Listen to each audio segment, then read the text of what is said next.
বিসমিল্লাহির রহমানির রহিম। আজ 14 ডিসেম্বর শহীদ বুদ্ধিজীবী দিবস। এই দিবসে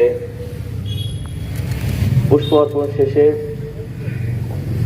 আজকের এই আলোচনা সভার সম্মানিত সভাপতি, মঞ্চে উপবিষ্ট সকল অতিথিবৃন্দ, বাংলাদেশের সম্মানিত বীর সন্তান, সম্মানিত মুক্তিযোদ্ধাবৃন্দ, সম্মানিত সুধী, সম্মানিত প্রিন্ট ও ইলেকট্রনিক্স মিডিয়ার সাংবাদিকবৃন্দ, আজকে আমি গভীর শ্রদ্ধার সাথে স্মরণ করছি 1971 সালে 14 ডিসেম্বর যে সমস্ত শহীদরা তাদের জীবনের বিনিময়ে বাংলাদেশের স্বাধীনতা অর্জন করেছিল তাদের প্রতি এবং তাদের পরিবারের প্রতি। সেই সাথে স্মরণ করছি 24-এর আন্দোলনে যারা নিহত হয়েছে এবং যারা আহত হয়েছে তাদের প্রতি। আমরা সবাই অবগত আছি 1971 সালে আজকের দিনে পাক হানাদার বাহিনী আল বদর আল শামস তারা এই দেশের পতাকাকে খামচে ধরার জন্য, এদেশের মেধাশূন্য করার জন্য তারা দেশের উপরে ঝাঁপিয়ে পড়েছিল। সেখান থেকে এই দেশের অকুতোভয় সৈনিকেরা তারা দেশপ্রেমে উদ্বুদ্ধ হয়ে এদেশের স্বাধীনতা অর্জন করে এনেছিল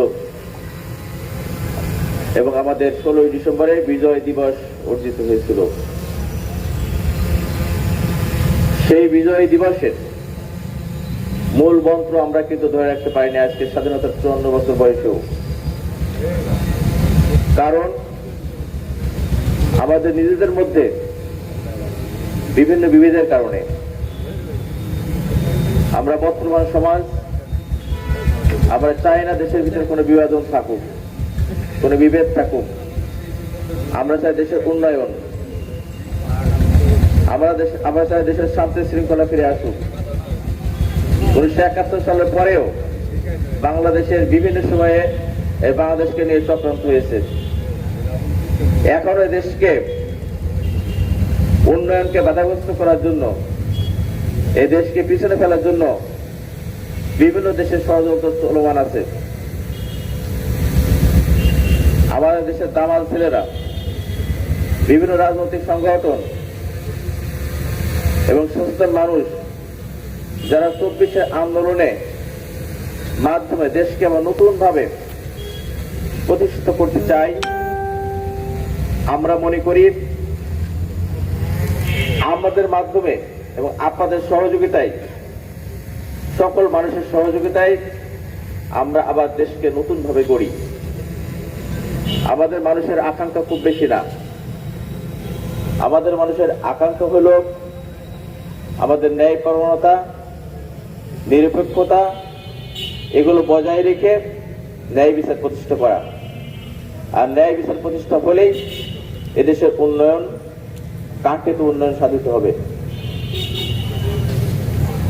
আমরা চাই যে দেশের বিরুদ্ধে যে যতই ষড়যন্ত্র করুক, বর্তমান সরকার এবং বর্তমান জনগণের সহযোগিতায় সামনে যে নির্বাচন আসছে, এই নির্বাচনকে বাধাগ্রস্ত করার জন্য বিভিন্ন অপশক্তি বিভিন্ন রকম প্রক্রিয়া চালিয়ে যাচ্ছে এবং তারা তাদের কার্যক্রম চালিয়ে যাচ্ছে।